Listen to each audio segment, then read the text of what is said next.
wil nou vanmôre graag 'n stuk met die cover wat ek nou al lank al beplan het, maar dit werk nooit so uit nie. En kom ons kyk hoe ver ons kom. Ek gaan aan om te praat met u oor die gemeente en die bouwerk en die goed, en miskien het u van in die huiskerke al van die goed hanteer. En ek gaan net so bietjie gou hersiening doen van wat ons laas gedoen het. Ons het gepraat van bakens op pad na die einde toe. As jy gou vir daar kan opsit, bakens op pad na die einde toe. Nou hoekom die einde? Baie keer vra mense, en ons het dit laas ook gesê, waarheen is ons op pad? Wat is ons doel op aarde? En wat sal 'n einde bring aan alles? Jy weet, jy hoor van oorlog, gerugte van oorlog, jy hoor van so baie scenario's van 'n eindtyd. Wat sal 'n einde bring aan alles? En toe het ek vir u so 'n paar bakens gegee. Die eerste een, as jy hom daar vir my saam met my kan hardloop, die openbaarmaking van die seuns van God, Romeine 8, is vir ons 'n baken, né? Eer as al die goed waarvoor ander ouens soek, van die anti-kris en die anti en daai anti, soek ons die openbaarmaking van die seuns van God. Dis 'n pivotal plek in die eindtyd gebeure. Totdat ons almal kom, is 'n tweede een, Efesiërs 4. Totdat ons almal kom. Die derde een, die wederoprigting of die restoration van alle dinge waar die vyande die voetbank van sy voete gemaak moet word. Dis vir ons die bakens. Meer as die politieke goed en al die ander goed. Meer as Israel. Jy weet, ouens gebruik Israel as hulle baken. Ek en jy is die Israel van God, weet jy dit? So daar's ander dinge in die skrif, in die Nuwe Testament, wat God wil herstel. En in hierdie proses, of laat ek gou aangaan, nommer B, ons het gepraat oor God se oorspronklike plan. Onthou julle dit, original intent? Genesis 1:26, God het gesê, laat ons mense maak na ons beeld, na ons gelykenis. So hierdie oorspronklike intent van God en die wederoprigting van alle dinge. Ek hoop jy kan onthou, ons het gepraat van Petrus, sê op Pinksterdag, hy sê hierdie is wat Joël voorspel het, dat in die laaste dae sal ek van my gees uitgiet. Met ander woorde, die laaste dae het begin met die uitstorting van die Heilige Gees op Pinksterdag. Is dit reg? Ja, dis waar. Gaan kyk maar die skrif, gaan lees die skrif. En nou is ons in die laaste dae kulminerend tot by die wederkoms van Jesus. En alles wat God nou herstel, luister mooi, alles wat God besig is om te herstel, want hy is besig met die wederoprigting, soos die Afrikaans sê, die Engels sê, the restoration of all things. En alles wat hy restore hy met die doel om my en jou terug te bring by die original intent, na die beeld en gelykenis van God. Alles wat God herstel, wil ons terugbring by sy oorspronklike plan. Dis waarheen hy herstel, so ek en jy, alles wat ons doen, moet gerig wees op dit. Is dit waar? Alles wat ons doen, die way wat ons kerk hou, dit wat ons bou in die kerk, alles is gerig op bringing us back to the original intent. Ons wil restoration doen saam met die Here. Ons is nie hier om bazaars te hou nie, ons is hier om mense te bou, dat ons Jesus kan terug ontvang. Is dit reg so? Ja, sê amen. Dis waarvoor ons hier is. Alles wat ons doen, rig ons op dit. Sonde het gekom, alles deur mekaar gekrap, en nou is God besig met aktiwiteit om ons terug te bring by sy oorspronklike plan, naamlik dat ons soos hy sal wees, dat ons hom akkuraat sal verteenwoordig, en dat ons tot sy volheid sal kom. Nou, dis in kort wat dit beteken, wanneer ons praat van die werk klaarmaak.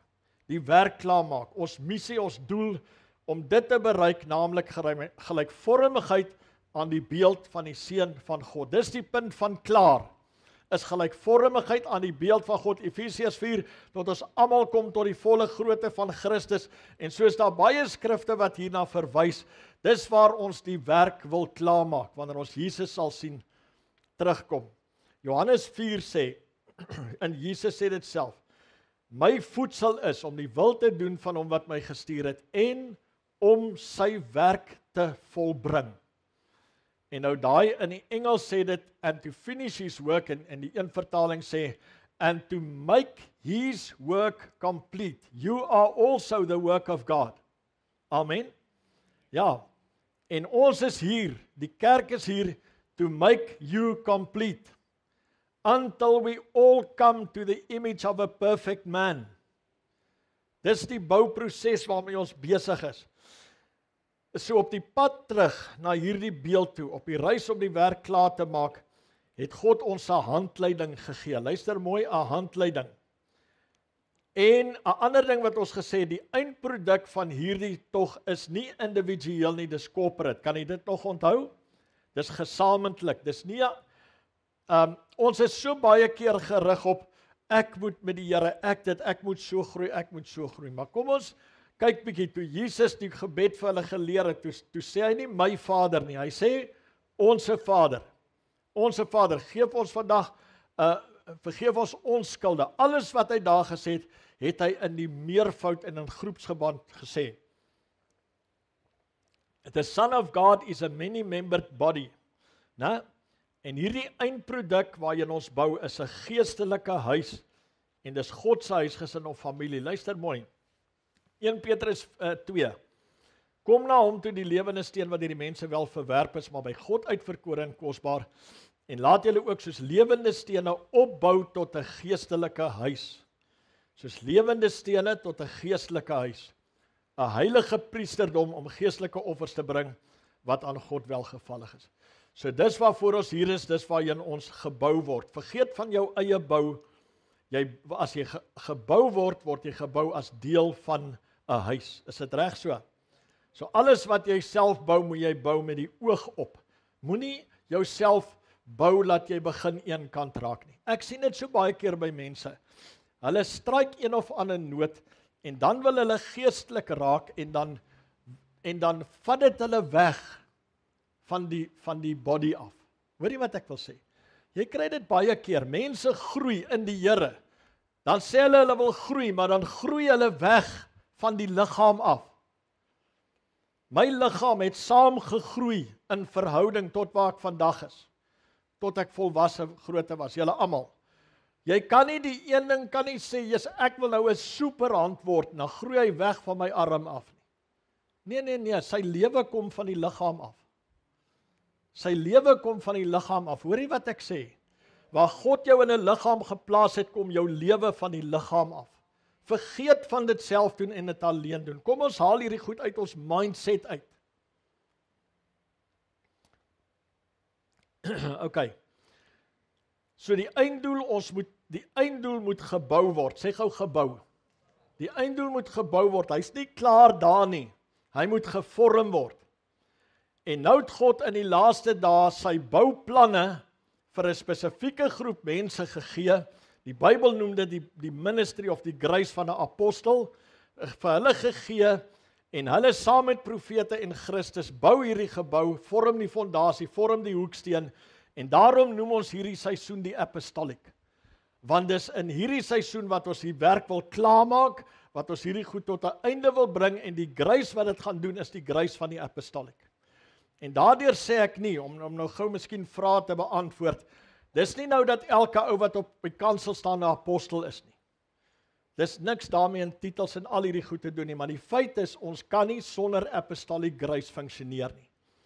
En daarom is ons almal saam in 'n geestelike familie van iemand wat ons erken as 'n apostel in Destamo. Okay, dis hoe ons gestruktureer is, as julle dit wil verstaan. En dit maak nie nou van elke ou 'n apostel nie. Die woord apostolic beteken in wese to be sent. Nou Dr. Seggie sê as jou ma jou kafee toe stuur om 'n brood te gaan koop, dan is jy nie 'n apostel nie. Al is jy gestuur. So ja. Maar ek sal miskien later een of ander tyd met u oor hierdie goed praat. Jy sien, ons het verskillende kerksisteme gebou. Maar wat was die sisteem wat God verkies het? Die Here het gesê, sit vir elke leier 'n rod, 'n staf in die ark. En die een wat se rod blossom, dis die een wat ek kies. Julle hoor wat ek wil sê, met ander woorde, in hierdie geestelike familie is daar geen kompetisie en raadsvergaderings en verkiesings dat iemand daar moes 'n plek kan vat nie. Julle hoor wat ek wil sê, die goed is weg uit die kerk uit. Ons is klaar daarmee. Ons erken hom as die apostolic authority en ons volg hom en ons loop saam met hom en hy het inspraak ondertoe en so gaan dit reg deur die liggaam van Christus. Dis hoe ons gemeente bou. Daar's niemand in kompetisie met niemand. Niemand hoef sy rug te check nie.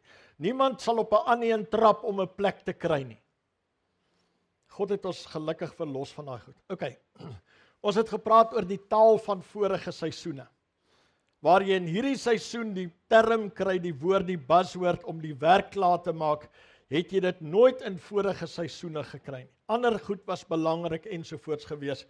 In hierdie seisoen sê ons, prediking is belangrik want dis die toerusting en lering, instruction, om die heiliges vir hulle dienswerk voor te berei om die werk klaar te maak. 2 Timoteus 3, all scripture is given by inspiration of God and is profitable for doctrine, reproof, correction, instruction in righteousness, that the man of God may be complete, thoroughly equipped for every good work. I charge you therefore before God and the Lord Jesus Christ, who will judge the living and the dead at his appearing in his kingdom. Preach the word. Be ready in season and out of season. Convince, rebuke, exhort with all long suffering and teaching. For the time will come when they will not endure sound doctrine. Sit ons nie vandag daar nie. But according to their own desires, because they have itching ears, they will heap up for themselves teachers. En so gaan hy aan. Okay, punt 2. God sets saints in families. The significance of the setting of saints in churches. Okay, en ek het bietjie hier by Randolph geleen en ek wil dit graag met u deel. God determines where a person should be placed in a specific local church or spiritual family. This setting is strategic and clinical and is God's determination. Nou kom ek sê net gou vir iets. Ek raak bekommerd as ouens my sê, pastoor, ek is so bietjie besig met church hopping. Okay, ek raak ge-worried, want as jy daarmee volhou, dan sê jy eintlik daardeur, pastoor, ek wil nie vas wees by 'n plek nie. En wat jy eintlik daardeur sê is, ek het Kubai gesê vir geestelike groei. Hallo?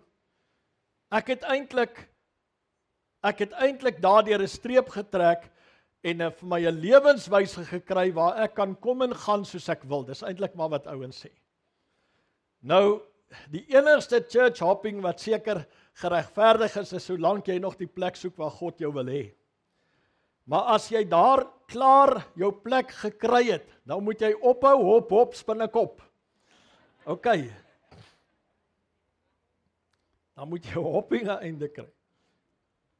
Dis sekere goed wat ons ergens geleer het, net om die lewe vir ons makliker te maak. Ons wil minder verantwoordbaar wees. Julle hoor wat ek sê? Ons wil minder betrokke wees, ons wil ons eie ding doen, pastoor. Terwyl die Bybel sê, 1 Korintiërs 12:18, maar nou het God elkeen van die lede in die liggaam gestel soos hy gewil het. Die NASB sê, but now God has placed the members, each one of them in the body, just as he desired. Anian sê, God arranged the members in the body, each one of them as he chose. Sê gou chose. New King James says, set the members, each one of them in the body as he pleased. So that's pleased, chose, desired. Amplified say, but now things that our God has placed and arranged the parts in the body, each one of them as he willed and saw fit, with the best balance of function. The NLT say our bodies have many parts and God has put each part just where he wants it. En die Griekse woord daar, het ek vir u al gewys, dit beteken to set of put or place a person or thing, to put or lay down, to set in the proper place, to assign a place. Alles betekenisse van hierdie woord. The word set is the Greek word, okay, ek gaan hom nie nou noem, hy is te lank, which means to place a person or thing, to put or to lay down, soos fondasie, ek gaan nou vir u wys. It also has the idea of a placement in the proper place, in the sense of assigning one to a very specific placement. It is God's conscious and very deliberate design to anchor one with a local church of God's choosing. Dis belangrik dat ons reg begin bou. OK, nou, luister na hierdie paragraaf. Hier's die wese van kerkbou en wat ons doen. The Greek word for set, as above indicated, implies a clinical and strategic placement of your soul under the care and custody of a spiritual leader or father who leads a specific spiritual family or church. Sê gou amen op daai een. Dis waar agter God is. Dis waar agter God is. As ons sê ons bou op die beginsel van Vader en Son, dan is dit die beginsel waarop God sy kingdom bou, en as dit die beginsel waar ons werk. The word also implies the setting forth of a strong foundation. God wil hê jy moet deel word van 'n strong foundation.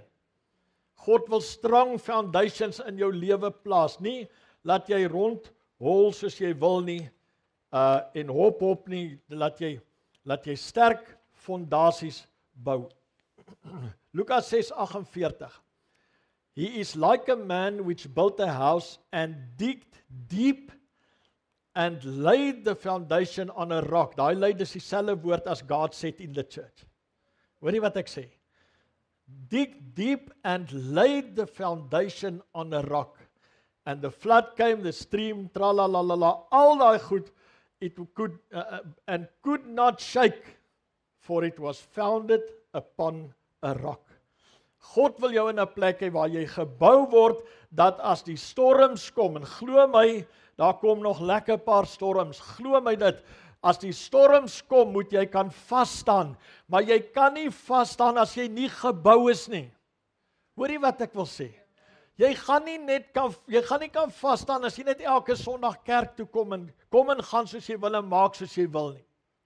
Jy moet gebou word, jy moet geplaas word, jy moet gesettel word, jy moet groei daar.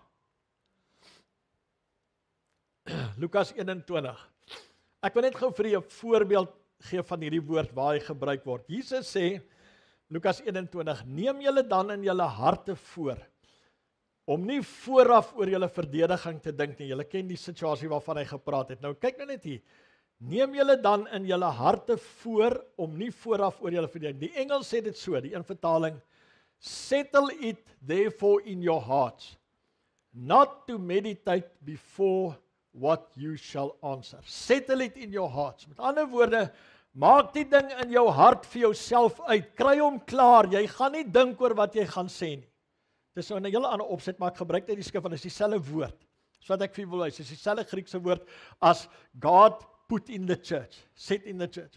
Hy sê, settle it in your hearts. Met ander woorde, maak die saak vir jouself uit en kry klaar met dit.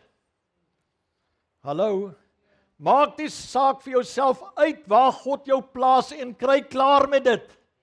Dis gesettel. God het my hier gesit, dis waar ek moet wees, dis waar ek moet groei. En ek gaan nou al my nonsens los en groei. Jy sien, dis goed wat ons moet doen, anders kan jy nooit gebou word nie. Ouens, 'n vis wat rondswem in die water soos hy wil, en nooit leer om stroom op te swem nie, gaan nooit sterk raak nie. Maar die kerk het soos vistanks geraak. Jy weet, die een oomblik hoor jy 'n ou is by daai vistank, en dan iets weer gebeur, dan hoor jy hy's by daai vistank, en as jy hom weer kry, is hy by 'n ander vistank.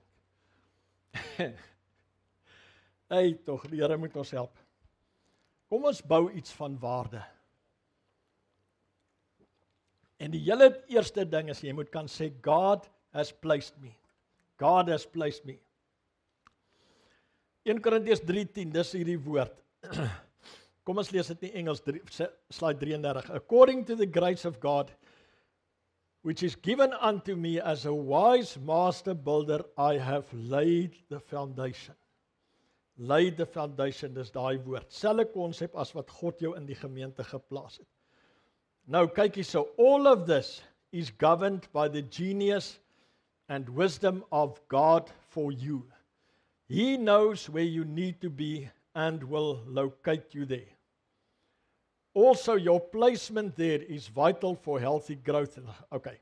The Holy Spirit sets sons in a house the way He sees fit for the dispensing of unique grace, the best balance of function and the fulfillment of corporate fulfillment, ek kan hom kry, of corporate purpose. This setting wat God jou plaas, aims to build the family of God through establishing an ethos, 'n werkswyse of fathering, sonship and brotherhood. Ek gaan later dan vir die wys hoe Abraham geoperate. Aims to build the family of God through establishing an ethos of fathering, sonship and brotherhood. Daar's nie 'n ander wy hoe die kerk van Christus kan werk nie. Toe het ons gekyk na Psalm 68. Kom lees gou vir die. God has a singular son, a corporate son in Christ, His church, a spiritual family. Gee gou vir die opskrif net eers asseblief. Amelia, lees gou vinnig daar. Is net bokant daarheen. 36. Daar's hy. Goed. Nou sê hy, it is vitally important to belong to the right spiritual family God has determined for you. Some folk who are lone rangers and not part of a healthy household of faith are prone to diverse errors, deception and stagnated spiritual growth. The individual son of God is strategically placed by God in a corporate spiritual family for their nurturing, growth and protection. Psalm 68, as jy kan onthou. A father of the fatherless and a judge for the widows is God in His holy habitation. God makes a home for the lonely.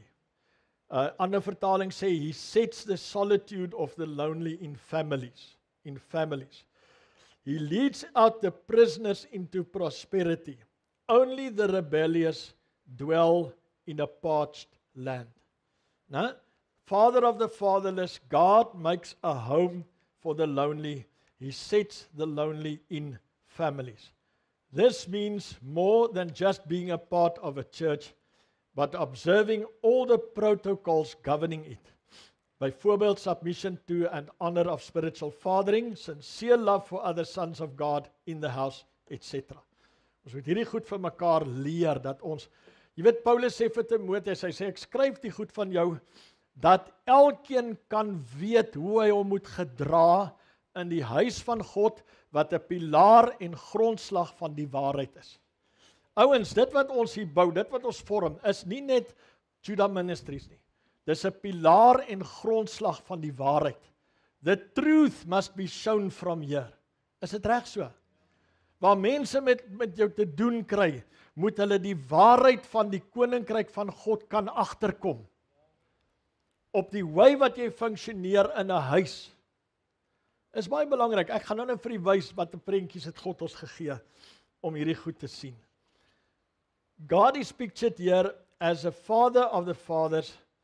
Fatherlessness is a condition of an orphan and it's a curse to the current generation. En Maleagi 4 kan jy gaan lees, waar God sê, weet jy wat is God se remedy? Bring the hearts of the fathers and the sons back to each other. Daar lê die bouproses. As a father to the fatherless, God takes the lonely or solitary and sets or places them in families. Dis baie belangrik. Ek gaan nou, asseblief jy moet hierdie goed in die hart kry. As a father to the fatherless, né? Kom God, wat doen hy as a father to the fatherless? Hy's bekommerd oor fatherlessness. Dis 'n curse in die wêreld. Gaan kyk maar in die politiek. Gaan kyk maar. En ongelukkig is dit in die kerk ook so. Die goed is rampant in die kerk en elke ou doen wat hy wil. Een ou laat die ouens gras eet, nie ander ou laat die ouens petrol drink en ek weet nie wat wil julle hier eet nie, maar ons kan kyk. En so aan, dis net crazy. Nou kom God as die father to the fatherless. En wat doen hy? Eerste ding wat hy doen is, hy sê, my kerk, my koninkryk bestaan uit families. En kom ek van die orphans en ek sit hulle in families. Wow, wat 'n plek is die kerk nie, hè? Wat 'n fenominale plek is die kerk nie. Jy weet, dan kom ouens nog by jou met sulke goed soos, die kerk, ek is die kerk, waar ek is, en ek wil die deel van 'n kerk wees, die kerk is so en die kerk is so, en hulle kan nie dit, en hulle kan nie dat. Dan kry ek in my hart so seer. God het die gemeente gegee om sekere van sy heerlikheid te openbaar. Gaan lees maar Efesiërs. Maar ons is eie wys, jong, ons is hardkoppig. The Hebrew word for, okay, ja. Kyk hierso, baie belangrike paragraaf, slide 45. When you find your spiritual father and are positioned obedient to the word of grace he teaches, and sincerely love your brothers and sisters in his spiritual family, you start to break out from bondage and lack. Dis wat hierdie skrifte sê. This is a great key and central to the design of God for your well-being. Sê gou amen. Dis die wy wat God jou wil seën en jou wil bless in hierdie lewe. Nou wil ek u vat na 'n prentjie toe. En die prentjie se naam is The Church in the Wilderness. Israel, die Afrikaans noem dit die vergadering in die woestyn. Die Engels noem dit The Church in the Wilderness. Met ander woorde, in die opset van die woestyn het God al vir hulle 'n prentjie gewys om vir hulle te sê, dis wat ek soek. Dis my orde. Okay, so nou moet ons fyn luister. Handelinge 7, dis nou Stefanus voor hom gegooi het, doodgestenig het, toe preek hy. Hierdie is nou van wat daar uitkom. En toe 40 jaar verby was, het 'n engel van die Here aan hom verskyn in die woestyn, vers Sinai, in die vuurvlam van 'n doringbos. Moses het gesien oor die gesig wonder, daarin gaan, stem van die Here tot hom gekom, God, ek is die God van jou vaders, Abraham, Isak, Jakob.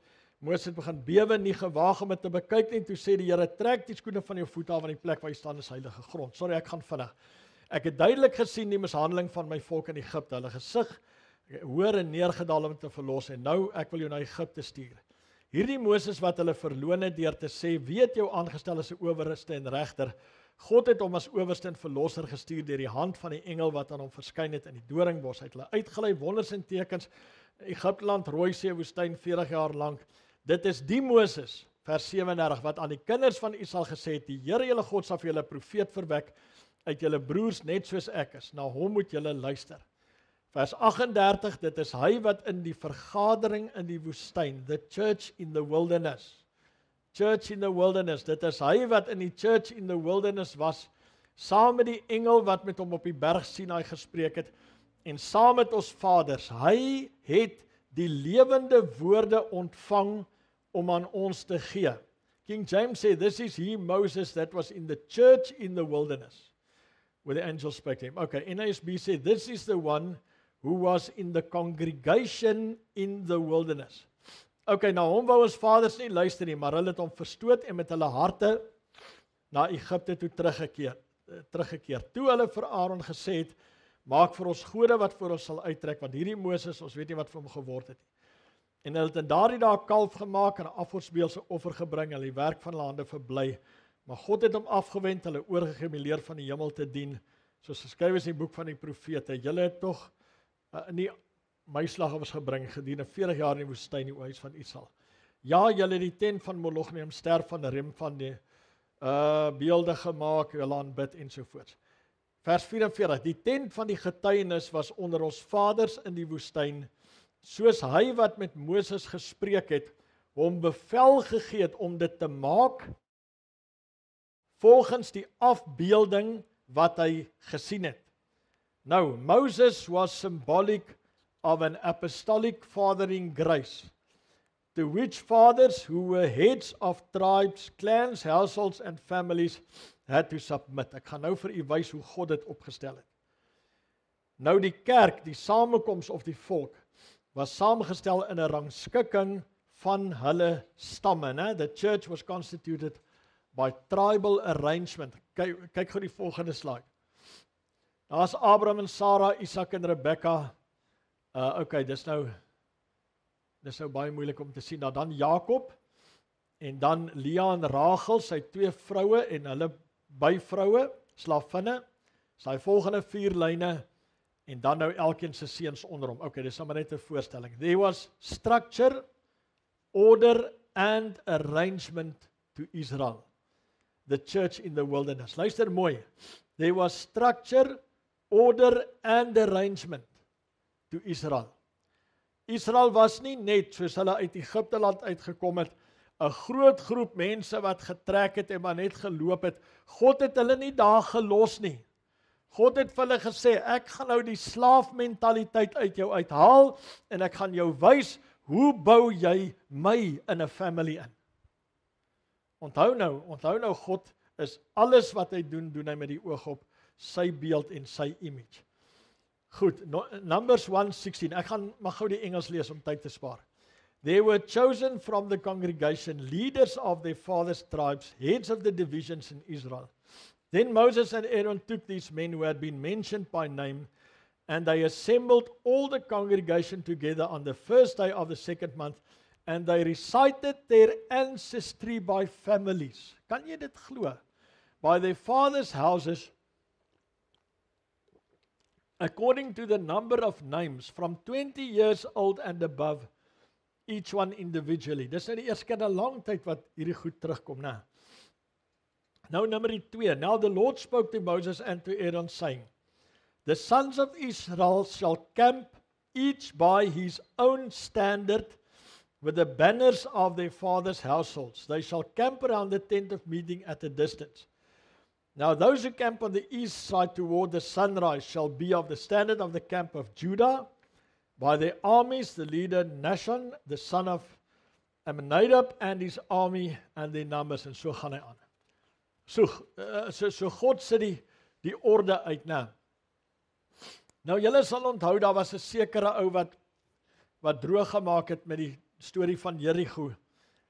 Nou wil ek gou vir u wys. Ek wil gou vir u wys volgens die orde van Israel hoe hierdie ou uitgewys was. Sy naam was Achan, né? Sy naam was Achan en hulle moes nou hierdie perd uitkry.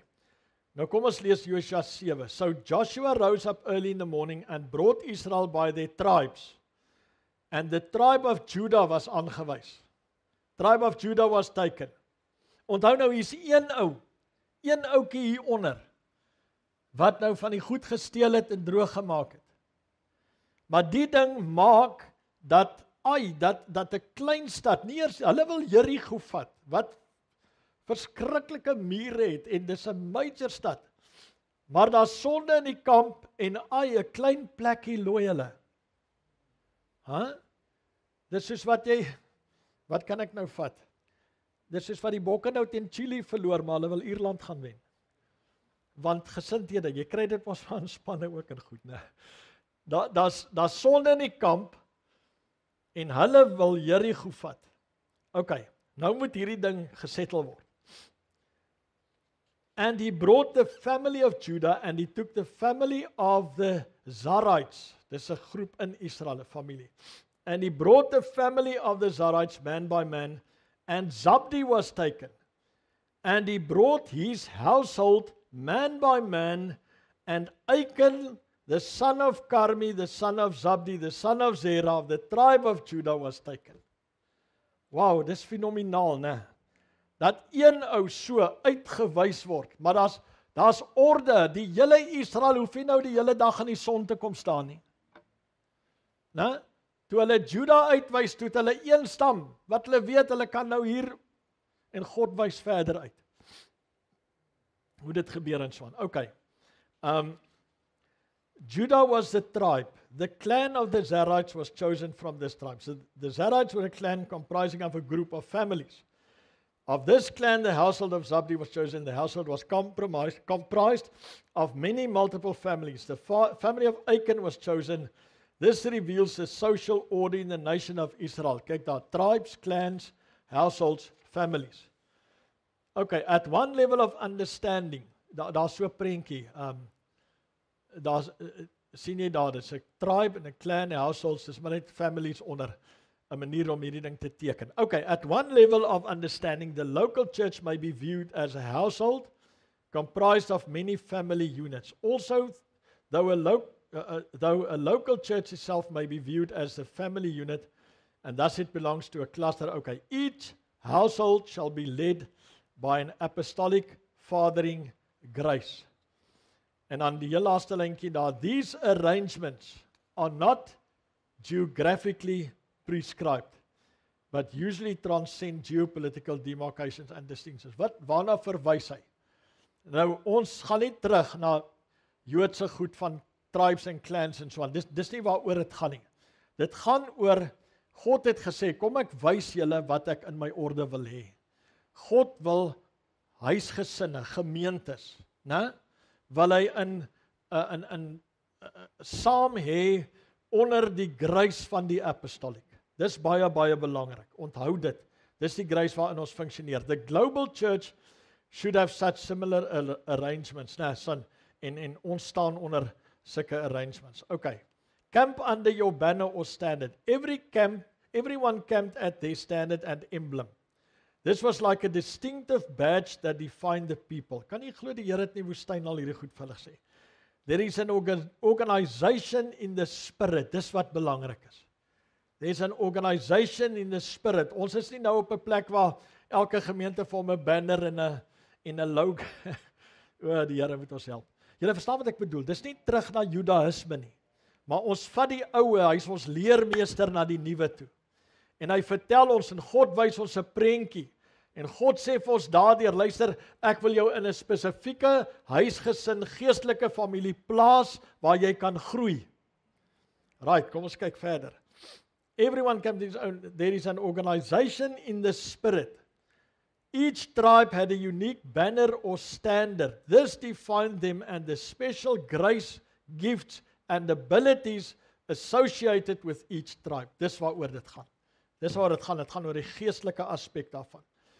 Today, each spiritual family belonging to broader spiritual family, to a broader, under authentic apostolic fatherly leadership, must know and function in and by specific and unique distinctiveness that define them as a people. Ons het in die apostolic so 'n pragtige voorbeeld wat ek nou genoem het. Ons Tamos nou het 'n geestelike familie wat vandag wêreldwyd strek. Letterlik wêreldwyd. Dis nie iemand vra my nou eendag, hy sê luister nou, hoe operate julle? Wat is die ding van julle se naam? Toe sê ek vir hom, weet jy, dis die wonder daarvan, ons het nie 'n naam nie. Ek sê maar ons het 'n grace waaronder ons staan. Dis die belangrikste. En ons is geweldig nou verbind. En ons is geweldig verantwoordbaar. Daai goed kan jy nie, al vat jy sisteme en netwerke en denominasies weg, jy kan nie daai geestelike goed wegvat nie. Dis skriftuurlik. Toe sê ek vir hom, ek sê, weet jy, dis so amazing, ek sê ons loop saam met 'n persoon wat ons erken as apostolic authority in ons lewens. Ons erken hom as dit. Daarom volg ons hom gewilliglik, want ons sien dis die aanwysing van die Here. Ek sê vir hom, en nou die persoon is in Sandton, ek sê en hy noem sy gemeente Gate, en ek sê daar's 'n paar ouens wat saam in die familie is wat hulle plekke ook Gate noem en so aan. Ek sê maar dis nie 'n dwang nie. Jy hoef nie Gate te wees nie. Ek is nog Judah Ministries. Julle verstaan, daar's nie daai tipe goed nie. Dis nie belangrik nie. Maar nou raak dit soms 'n ou wat denominasioneel dink. Dis moeilike goed om te verstaan. Want daar moet altyd hierdie goed wees en dit moet in dwang gehou word en tralalala en so aan. Dis nie daar nie. Ons is vry. God het gekom, Christus het gekom om ons vry te maak. Is dit reg so? En die dwang wat daar is, laat ek nou maar die rooi woord gebruik. Is nie die regte woord nie. Die dwang wat daar is gewilliglik. Is uit vrye keuse. Prys die Here. En daarom is ons baie nou geheg aan mekaar en het ons waardes en so aan in hierdie geestelike familie. Dis vir ons ontsettend belangrik. Kleur is nie die issue nie. Die persoon wat aan die hoof van hierdie familie staan, Tamo, julle ken hom, is 'n Indiër. Niemand sien dit meer raak nie. Amen. Ja, daar's ouens van hierdie familie, ek wil nou letterlik vir sê reg oor die wêreld. Jy kan hulle op enige wy, dit lyk soos 'n smartie box. Maar weer eens, dis nie uit dwang nie. Want as jy kom en jy sê soos die politiek maak, ons moet 'n kleerling hê, ons moet 'n swart man hê, ons moet 'n wit ou hê en ons moet 'n Chinees of 'n Indiër en al die goeie so aan, dan is jy besig met tokenism. Dis niks anders as apartheid nie. Hoor julle wat ek sê? Hierdie ding is nie dwang nie. Dis acknowledging the one whose rod is blossoming. Halleluja. Prys die Here. En in hierdie family is daar ouens wat erken word as 'n profeet. Die een is Kobus, hy's 'n blanke ou. Jy weet, dis hoekom 'n ou nie eens meer oor hierdie goed wil praat nie. Ons wil nie eers meer oor velkleur en politiek praat nie. Want dit hoort nie in die huis van die Here nie. Maar nou net om vir julle te noem, en die ander oues sou wat sy ou met die grys kop, Anthony, Dr. Anthony, hy's daar van Chicago, swart Amerikaner. Fenominale ou. Maar niemand sien meer hierdie ding raak nie. Dis hoe jy family bou. God het 'n orde. God het 'n familie. Whilst there are general principles, en ek dink wat ek nou wil genoem het, van Tamu het 'n familie en Dr. Seggie het 'n familie. En hulle hanteer die season, hulle klem en goed is verskillend. Nou sê jy dalk vir my vrou, hoekom is jy die kant? Want dis waar ek gevoel het, God plaas my. Ander ouens is weer by Dr. Seggie en hulle twee is so verantwoordbaar teenoor mekaar, dat 'n ou net besef, luister, in hierdie plek is ek veilig. In hierdie plek is ek veilig. Dis waar kinders van God moet wees, in 'n plek wat veilig is. Nie met al hierdie sirkusse wat deesdae aangaan nie. Whilst there are general principles applicable to all groups, there are also specific ones linked to each spiritual family. You must know your standard or measure. There is a standard in the spirit. There is a writing on you. Die Bybel praat van gemerk wees. Wat is die merk wat ons dra? Ons dra die merk van Tamu se gees. Julle hoor wat ek wil sê. En die merk wat hierdie gemeente dra is die merk van die gees van die geestelike pa. Julle hoor wat ek sê, dis waar volgens jy lewe, dit word die standaard van die huis.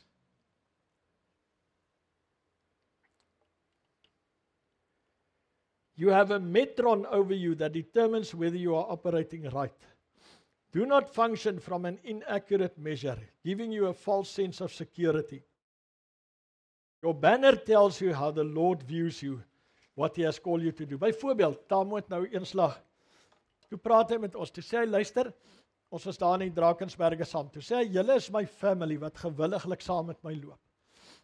Hy sê, kom ek sê jou, as jy nou wil vra, of as ek in jou huis kom, menende jou kerk, as ek in jou huis kom, en jy's my seun, en jy loop saam met my, en jy bely jy en jou gemeente is submitted aan my, dan is daar sekere dinge wat ek wil sien. Byvoorbeeld, ek wil sien dat jy die skrif lees in die kerk. Dat jy 'n statement maak, die woord van God is veel belangrik. Dis hoekom ons dit doen. Dis hoekom ons elke keer nagmaal hou, want God het met ons oor hierdie dinge gepraat. Jy sal ander families kry, jy sal miskien in 'n gemeente van Dr. Seggie waar hulle dit nie elke keer doen nie.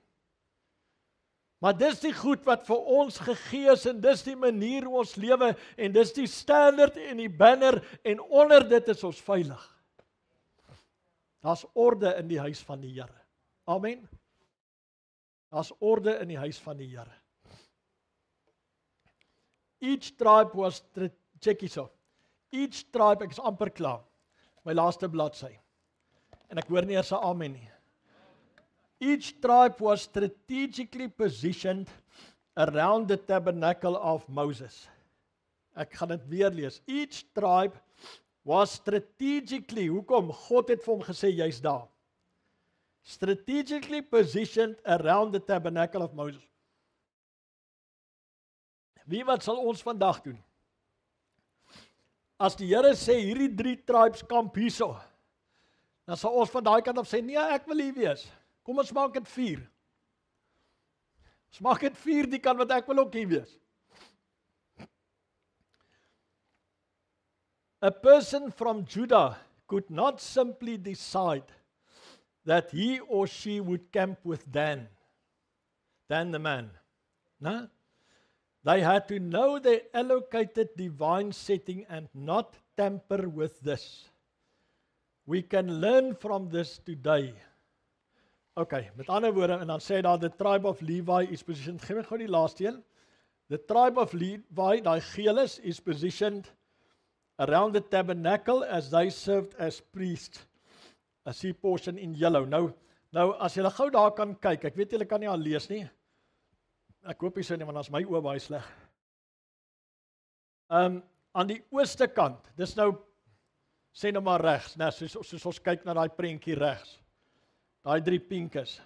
God het gesê aan die ooste kant soek ek Juda, ek soek Issachar en ek soek Zebulon. Okay, nou kan jy gaan lees Genesis 49. En dan ek dink ek dink is Deuteronomium 33 waar Moses profeteer oor die stamme. Maar in Genesis 49 profeteer Jakob oor sy 12 seuns wat die 12 stamme sou word. En dan gaan lees jy hulle profeseë. Nou sê die Here, ek wil aan die ooste kant wil ek Juda hê. Gaan lees Juda se profesie. Wat is die ooste kant? Dis die kant waar die son opkom. Dis die kant wat die dag eerste sien. Julle hoor wat ek wil sê, en dit behoort ons nature te wees.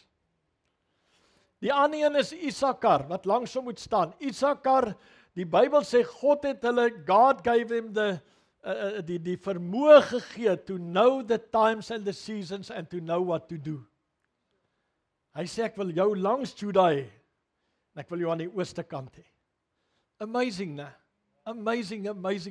Wow, the wisdom of God is so ondeurgrondelik. Okay, so kan jy elke ou se banner gaan lees, weens profesie en goed in die skrif. Maar ek wil gou terug gaan na hierdie laaste paragraaf. Each tribe was strategically positioned around the tabernacle of Moses. A person from Judah could not simply decide that he or she would camp with Dan. They had to know their allocated divine setting and not tamper with this. Luister, ek wil dit weer lees. They had to know their allocated divine setting and not tamper with this. Met ander woorde, jy moet kan weet waar het God jou geplaas. Jy moet kan kom soos Dawid.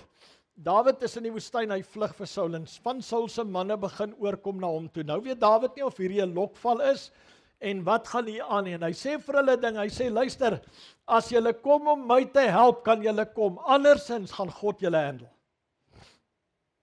Anders gaan julle moeilikheid kry. Dis al hoe hy kon weet. Die enigste manier wat hy kon weet was om God in die ding in te trek. Julle hoor wat ek wil sê. Toe sê hulle, Dawid, ons is vir God en ons is vir jou. Die gees kom op 'n man met die naam van Amasai, en Amasai begin profeteer en hy sê, Dawid, hierdie is die plek waar ons moet wees. Hoekom sê hy dit? Ons het die grace wat op jou lewe is, het ons nodig. Elke ou kon sy eie leeu gaan doodslaan het in die woestyn. Elke ou kon doen, dit was fenomenale manne daai, maar hulle sien iets groter in Dawid wat hulle nodig het. En die Bybel sê, it became a mighty army like the army of God. Dis wat grace doen. Dis hoekom God mense by grace by mekaar trek, sodat hulle kan kom tot die volheid van wat hulle moet wees. Hierdie gemeente is hier, as God jou hier plaas, it's to bring you back to the image and likeness of God. As jy jouself submit onder wat hier aangaan. Moenie hier wees en jou eie ding try doen nie.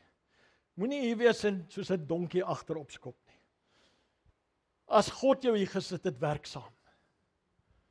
Julle verstaan wat ek wil sê net. Dis die orde wat God vir ons met hierdie prentjie in die woestyn wou wys. Ek sal hierdie slides vir julle stuur. Wat hy in die prentjie van die woestyn wil hy vir hulle sê, luister, daar's orde in 'n geestelike huis. En ouens, so moet jy die orde afvat. Leer jou kinders die orde van die Here. Ja, dis nie net vir ons nie, dis vir die next generation. Jy begin deur jou kinders te leer om gehoorsaam te wees. Dis waar dit begin. You teach them to follow instructions. Want ons is baie keer, soos die kinders maak, ons sou gesê het, nee, ek wil ook hier by Juda staan. Ek voel ook geroep, pastoor, ek voel geroep om langs Juda te staan. Jy sou sleg tweede gekom het. Maar daar's, weet wat, ek voel so great oor hierdie goed. Hierdie move nou, hierdie apostolic het orde teruggebring na die huis van die Here toe. Voor dit het elke ou rondgehardloop en gekom en gegaan en 'n mishoring gegryp en geblaas of 'n watse horing en hy die ding gedoen en hy daai ding gedoen en daar was net chaos in die kerk en elke ou kom en gaan soos hy wil. Nou sê die Here, I set the lonely in families. Ek sal jou sit op 'n plek waar jy geborge is. Wat sê daai een skrif, jou maker is jou man, né? Jou maker is jou man. Dis 'n absolute 'n toonbeeld van hierdie season waar elkeen van ons veilig kan wees in die huis van die Here.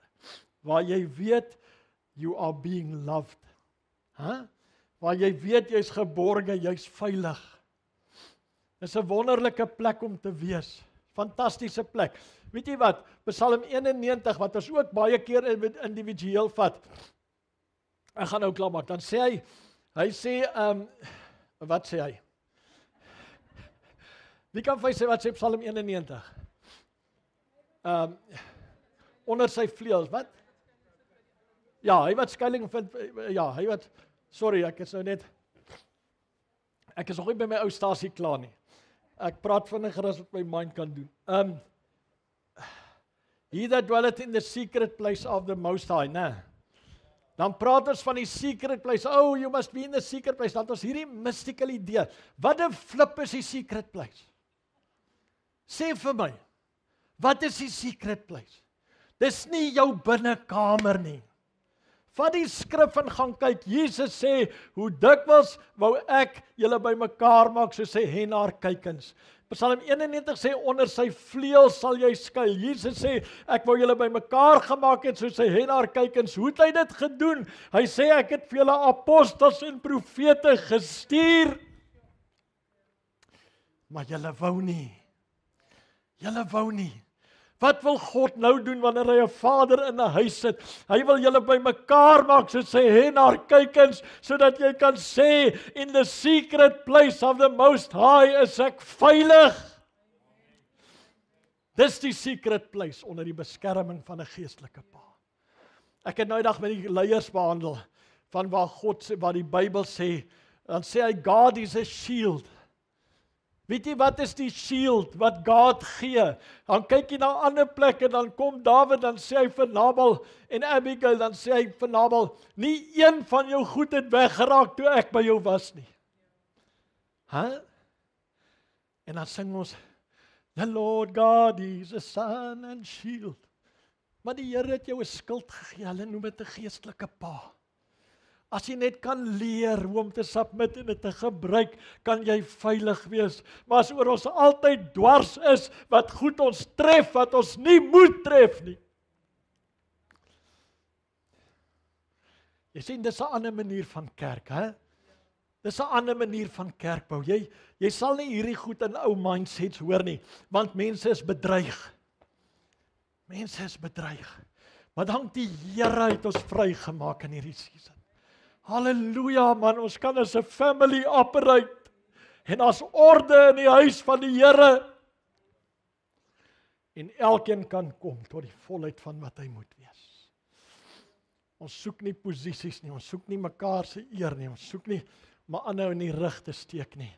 We only want God to be glorified. Christ is everything. Daar het jy gehoor van die woord vanoggend. Christ is everything. Kom ons bid saam. Kom of ons kan staan.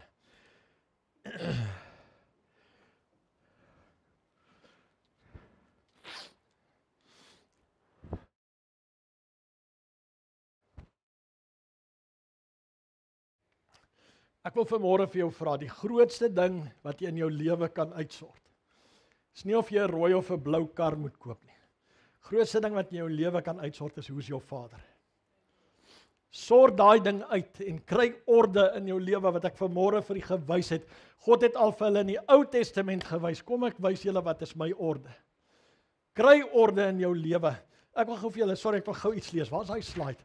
Sorry man, luister net gou hier. Ek het vergeet van Dean. Psalm 92. Het jy hom daar? Nee, maar ek sal hom hier soek. Sit net gou weer. Sit net gou weer. Ons gaan nou weer musical chairs, Joel. Dit is amper daar.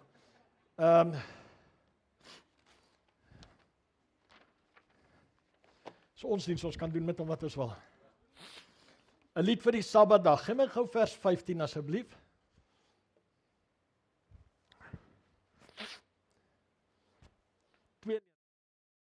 Ja, so is nou een weg van 91 was net nou was.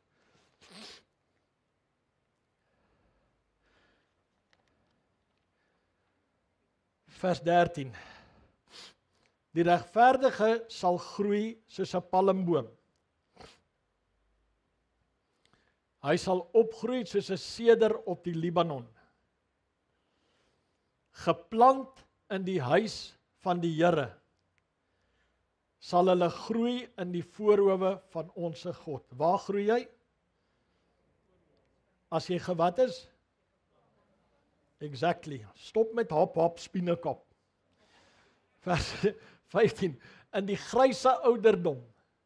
In die gryse ouderdom sal hulle nog vrugte dra. Hulle sal vet en groen wees. Vers 16, om te verkondig, een van die vertalings sê, to be, nie 'n statue nie, ja, dit is so 'n mooi woord, om te verkondig dat die Here reg is, my rots, en in hom is geen onreg nie. Ouers van daai, jou lewe sal 'n bewys wees, in God is geen onreg nie. Nou wil ek gou vir die kommentaar lees. Among the tallest, en daar's op die bord, and most graceful of all trees, found in the Middle East, the date palm performed numerous functions in Old Testament times. It was used as a landmark. Ouers van daai, julle sal 'n landmark wees. Wow. Ja, wie die goed in die huis van die Here is daar plek vir almal, man. For shade and food. Onthou julle Deborah se psalm van nou die dag, se palm, die wat rondgery het. As building material. Jy sal building material wees in jou grysheid. As a craftsman's model in adorning temples. Jy's 'n model om hierdie tempel mooi te maak. Tannie en julle almal sit julle name daarin. Maak nie saak hoe oud julle is nie. Julle sal hierdie plekke don mooi maak. These trees of life were carved on the face of the pilasters and at the height of the wainscoting in the holy place. In the holy place was hulle uitgekerwe. In the holy place. The palm was also a symbol, luister hierso, of stateliness and prosperity. And prosperity, tot op jou gryse ouderdom sal jy vrug dra as jy geplant is in die huis van die Here. Dan kry jy mense, hulle is ver in hulle jare, dan sit hulle versuur en verbitterd by die huis, oor goed wat mense aan hulle gedoen het. En as God kom, dan sê hy, as jy na my toe kom, I'll put the lonely in families. My remedy vir jou is 'n family. Ek het vir jou plek, waar jy tot op jou gryse ouderdom sal vrugte dra, as jy bereid is om geplant te word in die huis van die Here. Wat 'n fenominale plek is die kerk van Jesus nie. Wow man, wow. Okay, kom ons staan, ons draai weer. So ek wil dit vir jou sê, sort hierdie goed in jou lewe uit. Ouens, laat ons kan heel hartiglik ons gewig agter dit ingooi wat God hier wil doen. Amen. Ja, laat ons kan begin hardloop. We must run with horses. Ons moet nie met die ander ouens wat ons moeg maak nie, ons moet begin hardloop met die perde. Kom ons sort hierdie goed uit. Vader, baie dankie vir 'n huisgesin. Dankie vir 'n huisgesin waar ons 'n inheritance het. Dankie vir 'n huisgesin where you have carefully picked us and placed us. Dankie vir 'n plek waar U as die Vader vir die wese, as die Vader vir hulle wat nie plek het nie, sê ek sal jou vat en ek sal jou in 'n family sit en jy sal vrug dra tot op 'n rype ouderdom. As jy geplant is in my huis. Ek eer U vir dit, Here God. Eer U vir elkeen wat hier is, laat ons elkeen geborge voel. Laat ons elkeen veilig voel, soos wat U gesê het, hoe dikwels wou ek julle bymekaar maak. Here, dat ons sal antwoord, ja Here, hier is ek. Hulle wat U na my toe gestuur het, ek sal hulle ontvang asof ek U ontvang. Ek bid dit in Jesus naam en ek dank U daarvoor. Amen.